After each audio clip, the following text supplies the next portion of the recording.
Welcome to the Controller's Roadmap to Build a Best-in-Class Finance Team, brought to you by the Controllers Council. My name is Neil Brown, Executive Director of the Controllers Council, and before I introduce our expert speaker, I have a few housekeeping items. First, we'll have a live Q&A at the end of the presentation, so please use your GoToWebinar control panel to ask questions at any time. We'll get to as many questions as possible.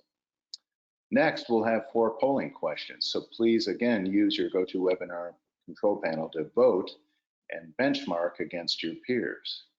The poll questions will be multiple choice, so just select your answer and hit submit. And finally, you'll receive a link to this webcast via email in the next 24 hours, so no need for notes or screenshots. So with that, allow me to introduce our sponsor and partner, HighRadius, the global leader in order-to-cash, treasury, record-to-report with autonomous software built for the controller and the office of the CFO. It is my pleasure to introduce our guest speaker, Morris Kupper, VP of Finance at HighRadius, reporting to the office of the CFO at HighRadius at global headquarters in Houston, Texas. Morris holds a JD, an MBA, and a BA, and served in several operations and finance roles. Morris, welcome. The presentation is all yours. You bet. Thanks, Neil, for the humble introduction. I still wish I looked like that in the picture, maybe like I do today, but we're back. So I'm humbled to have this platform for everyone who's been joining. My goal is for everyone to leave with a little bit more knowledge in the order-to-cash space than you came in with. So let me get to the agenda and give you a high-level overview of what we'll talk about. There's 5 elements, and then we'll dive right in. So agenda number 1 is controller under the lens. What's holding the finance back, that function, and what does it look like in the future growth, which is topic number 2 for 2022 and beyond. Topic 3 is more of intelligent automation tools of how you get to where you want to go as a global controller or for your company to be best in class, which ties into number 4 is benchmarking manual versus automation and what makes sense and what areas have the maximum impact for your finance function.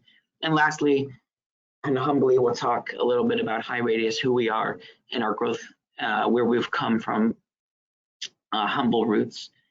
So with that, let's talk about the next slide, which is through a controller's lens.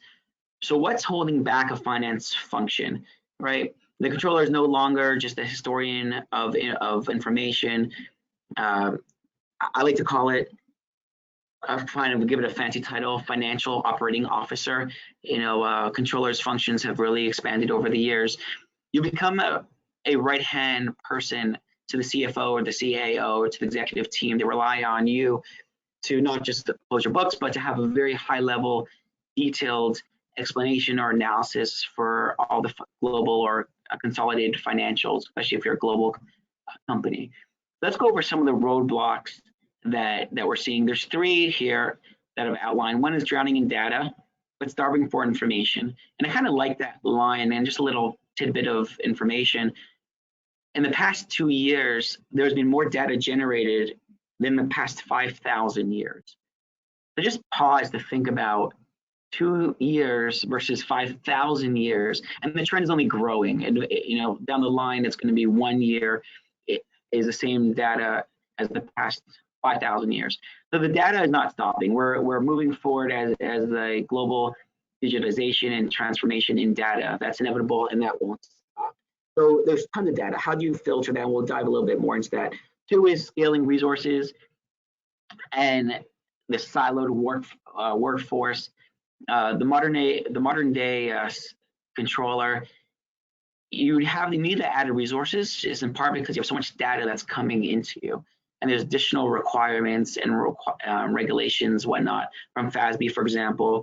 We all probably have nightmares or whatnot of 606, ASC 606 when it's rolled out for revenue recognition, or at least 842. So you need more resources to support you and in an unsiloed manner. And then the last one is if you're doing disconnected systems, how to manage so much data inflows. We simply can't use primitive methodologies anymore. That won't work for where the company of the next 2025, 2030 company is going. You can't rely on what worked 10, 20 years ago. The world's moving forward, whether you like it or not, in a digitalization world. So your technology capabilities have to keep up. A simple supporting metric, which I thought was interesting, and the next is like on AR processes, and we can go to the next slide just to show a little statistics. 67% improvement when you look at manual accounts receivable processes versus automation. And just, if you kind of pause and think about that, if you're currently operating on a manual AR collections process, it's taking you 67 more percent time to collect your past dues. And that's a material impact to a company's working capital operations and best practice. I know if my CEO asked me how much is there a methodology to improve your collections efforts, and I said no, I'm stuck on a treadmill kind of effect manually, but I'm aware that if I automate or explore automation, I can improve 7%. It'll be a very weird conversation. So the simple question is, why haven't you explored it, or what are you doing to improve your collection effort from a manual process or not? The next slide, we'll take a little poll, and I'll hand it back to Neil. All right, let's run a poll. What is the biggest risk to achieving your goals in 2022? So audience, please go ahead and click off and hit submit, and you'll be able to compare your organization to your peers.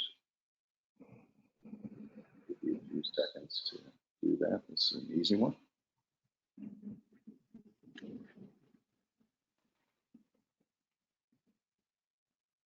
And let's go ahead and close it and share results. All of the above is number one by far, followed by siloed workflows. Morris, what do you think? All of the above. Yep. I mean, that makes absolute sense. All of the above.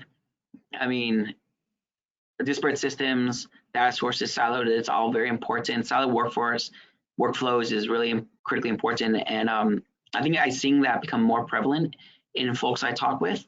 But all of the above is really hurting companies, that when you don't have that visibility, you need to take the action and address all of three of these elements. So I think the audience is spot on. Okay,